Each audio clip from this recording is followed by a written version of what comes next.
कभी सोचा है कि किसी लॉगिन पेज पर लिखी सिर्फ एक लाइन में कितनी बातें छिपी हो सकती हैं? आज हम इंस्टाग्राम के डिजिटल दरवाजे को खोलकर देखेंगे और समझने की कोशिश करेंगे कि हमारी नज़रों के ठीक सामने कौन सी कहानियां और रणनीतियां मौजूद हैं। जी हाँ, बस इतना ही। इंस्टाग्राम के लॉगिन पेज की ये एक लाइन आज हमारे पूरे विश्लेषण का आधार है। हम इसे एक डिजिटल सुराग की तरह देखने वाले हैं, जिसके हर शब्द का एक गहरा मतलब है। तो चलिए, सबसे पहले उस चीज पर ध्यान देते हैं जो सामने दिखती है, वो नाम जो इस डिजिटल दुनिया का दरवाजा है।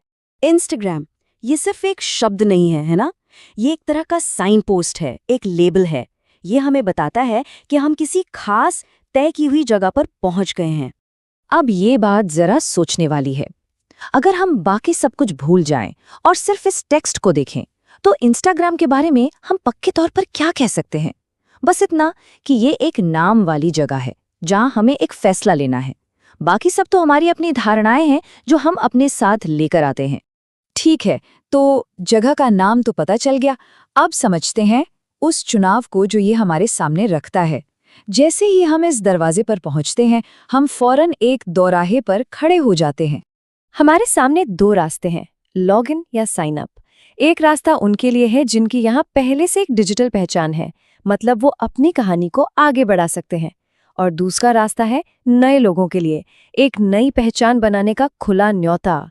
तो सवाल ये उठता है कि किसी की यात्रा को क्या चीज परिभाषित करती है? क्या वो अपनी कहानी जारी रख रहे हैं या फिर एक बिल्कुल नई कहानी की शुरुआत कर रहे हैं? देखिए, ये पहला फैसला ही इस डिजिटल दुनिया में किसी के भी पूरे अनुभव की नींव रखता है।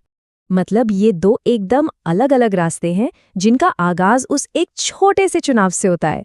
या तो आप वहीं से शुरू करते हैं जहाँ पिछली बार छोड़ा था, या फिर एक कोरे पन्ने पर एक नया अध्याय लिखने की तैयारी करते हैं।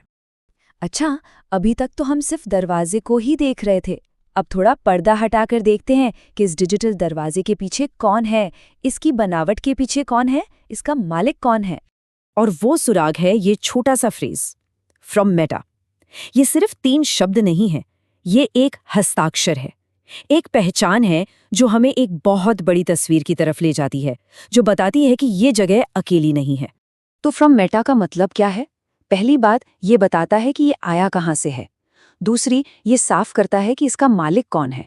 और तीसरी और सबसे जरूरी बात, ये इसे एक बहुत बड़े इकोसिस्टम से जोड़ता है। ये इस बात का इशारा है कि इस एक दरवाजे के पीछे एक पूरा साम्राज्य है जो हमारे डेटा और हमारी डिजिटल पहचान को अपने कई अलग अलग जगहों पर आपस में जोड़ता है। चलिए, अब आते हैं इस टेक्स्ट के सबसे दिलचस्प और शायद सबसे रहस्यमयी हिस्से पर। एक ऐसा हिस्सा जो हमें आज से खींचकर सीधे भविष्य में ले जाता है। हमारे इस सोर्स टेक्स्ट के बिल्कुल आखिर में एक ऐसी डिटेल है जो थोड़ी अटपटी लगती है, जो पहली नज़र में इस पूरी तस्वीर में फिट नहीं बैठती और एक ज़रूरी सवाल खड़ा करती है। और वो है ये नंबर 2026। ज़रा सोचिए, ये कोई गुजरा हुआ साल नहीं है, ये भविष्य है। तो सवाल ये है कि भविष्य की ये तारीख यहाँ आज क्या कर रही है? इसका मतलब क्या है? ये एक तरह से भविष्य पर अपना दावा ठोकने जैसा है, जैसे कोई कंपनी आने वाले वक्त में अपना झंडा गाड़ रही हो। ये एक ऐलान है कि इस डिजिटल जगह पर उनका हक सिर्फ आज के लिए नहीं, बल्कि आने वाले कई सालों तक के लिए है। अब देखिए, कॉपीराइट का सीधा सा मतलब होता है किसी चीज के क्रिएशन पर, उसकी रचना पर अपना हक जताना। तो सवाल यह है कि यहाँ किस चीज पर दावा किया जा रहा है? क्या सिर्फ इस पेज के डिजाइन पर, या फिर किसी बहुत बड़ी चीज पर, जैसे कि पूरा प्लेटफॉर्म, उस पर मौजूद सारा डेटा और वो पूरी कम्युनिटी जो उस साल तक वहां बन चुकी होगी? तो ये हमें एक बहुत बड़े सवाल पर लाकर छोड़ देता है। जब कोई कंपनी आज बैठकर भविष्य के किसी साल पर कॉपीराइट का दावा करती है, तो हमें सोचना पड़ता है वो आज ऐसा क्या बना रहे हैं जिसकी तैयारी उस दुनिया के लिए हो रही है जो अभी आई भी नहीं है। टेक्स्ट की ये एक छोटी सी लाइन सिर्फ एक लॉगिन पेज नहीं है, ये भविष्य का एक ब्लूप्रिंट हो सकता है। और सबसे बड़ा सवाल यह है कि उस ब्लूप्रिंट में हम सब के लिए क्या लिखा है।